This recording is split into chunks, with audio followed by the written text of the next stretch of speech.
Now, you, obviously got into this for the right reasons, and you were talking about, horrible teachers earlier.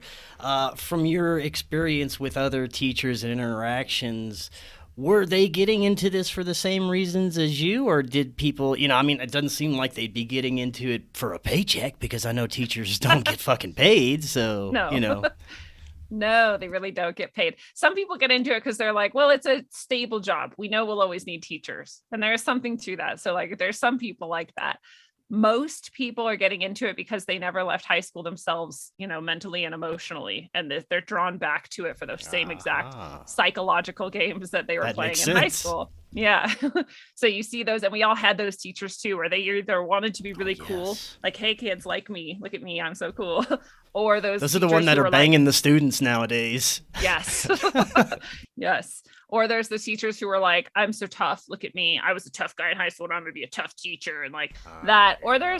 there's this thing of like, I didn't really have, I didn't have a father figure, but that's not what drew me into this, right? A lot of people don't have father or mother figures, and then they are drawn into becoming that for others, which sounds nice, right? It sounds kind of noble, but it's actually creates this really disgusting codependency. And the vast majority of teachers I worked with are emotionally stunted in one of those ways, and the codependency is kind of the sickest part because it makes it really hard to be a professional if you are in this emotional codependency with your students, and you can't separate your emotional life from their emotional life and all of that from what you're supposed to be doing here, which is giving them a chance at living life well.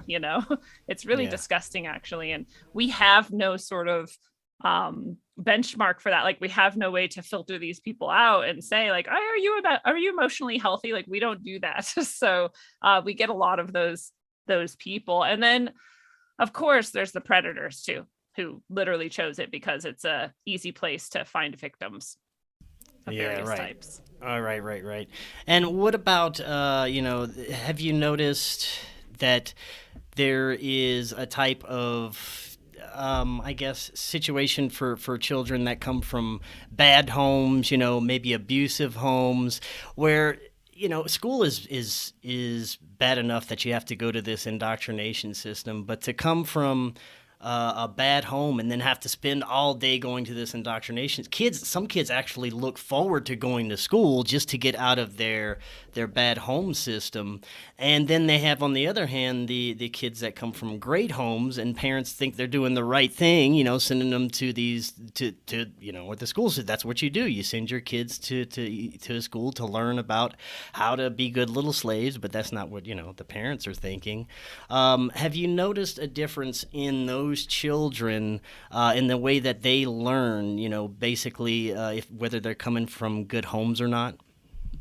Yeah, there's definitely, in general, kids who are coming from troubled homes, poverty, not having enough, having abuse in their household, or other things like that. In general, they don't do as well in educational settings, and educational goals.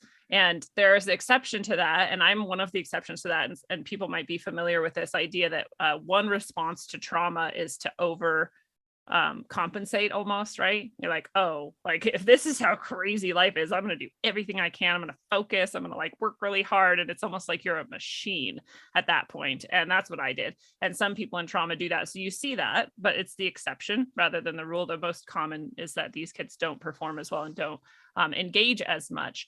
Although it is often a place they want to be, they're not necessarily enjoying the educational aspects of it. They just want to be there because they're free from that specific abuse in those moments. And then the kids on the wealthier side of things, or even just the stable side of things, they don't have to be wealthy necessarily, but just have enough and not have this chaos at home, tend to do better academically. And it's hilarious because for decades and decades and decades, we've known that the number one metric by which we can determine whether or not someone will succeed academically is their income. And yet when we go about and we're like, why are all these kids failing? Let's throw more tests at it. Let's throw more this at it. Let's do more teacher training. Well, you can have the best well-trained teacher in the world who genuinely cares and is super good at their job. And if this kid is living in poverty and chaos and trauma, nothing is going to change that. So you can't expect a different outcome from these things. And we've known this, it's scientific, we've studied it, we've measured it, and we still keep trying the same things. And I started to see that also is intentional. The powers that be do not want to solve that problem. The problem of poverty and trauma and these things is not the problem they want to solve. So instead, we make it this very divisive political issue, and we say like, oh, it's a teacher's fault, or oh, it's a test fault, or oh, it's this and this, and that school sucks and this school doesn't. Really, it comes down to the individual and what they're dealing with.